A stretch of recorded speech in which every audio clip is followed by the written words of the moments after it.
किसी पर एक भी लग गया तो वो उसका मन विचलित हो जाता है।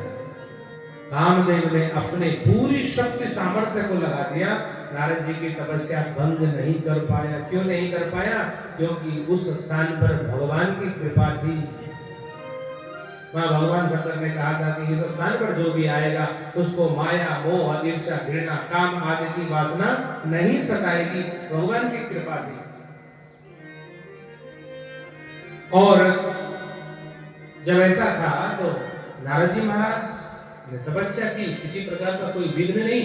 अब नारद जी बहुत वर्षों के बाद जब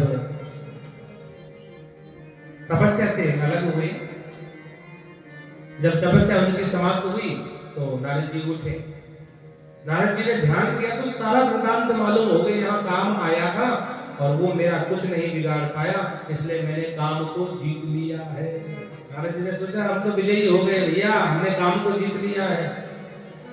और जब ऐसा सोचने लगे, अब देखो अपनी विजय हो रही हो तो भैया किसी को बताने में तो बड़ी प्रसन्नता मिलती है, ठंडक मिलती है। कोई अच्छा कार्य हम करके आए तो 4 लोगों को जरूर बताएंगे। जो स्वभाव है ना मानव का, हो चाहे किसी का भी स्वभाव है, अरे हम तो ये करके आए। और जब ऐसी स्थिति हुई तो नारद जी ने सोचा किसको बताऊं, कोई तो चाहिए जो मेरी प्रशंसा सुन सके। और कोई नहीं भी कर रहा हो तो जबरदस्ती हम पूछ ही लेते हैं, आज कैसे लग रहे हैं भाई, जरा बताओ तो भाई। तो ये तो हमारा स्वभाव है। तो नारद जी ने कहा किसको बताऊं, किसको बताऊं।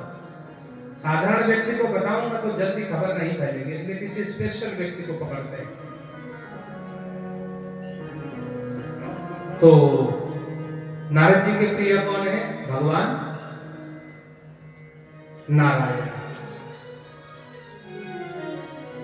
लेकिन नारायण से पहले अपने पिताजी के पास चलता, ब्रह्मा जी के पास पहुंचे।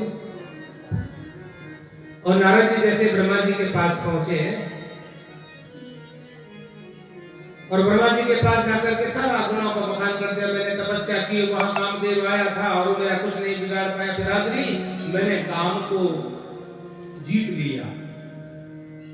ब्रह्मा जी ने कहा हम ही नहीं जीत पाए, जो हम काम को बनाने वाले हैं हम ही मोहित हो गए। तो बेटा तुम कैसे, तुम कहां गए? लेकिन भैया गर्व जो होता ना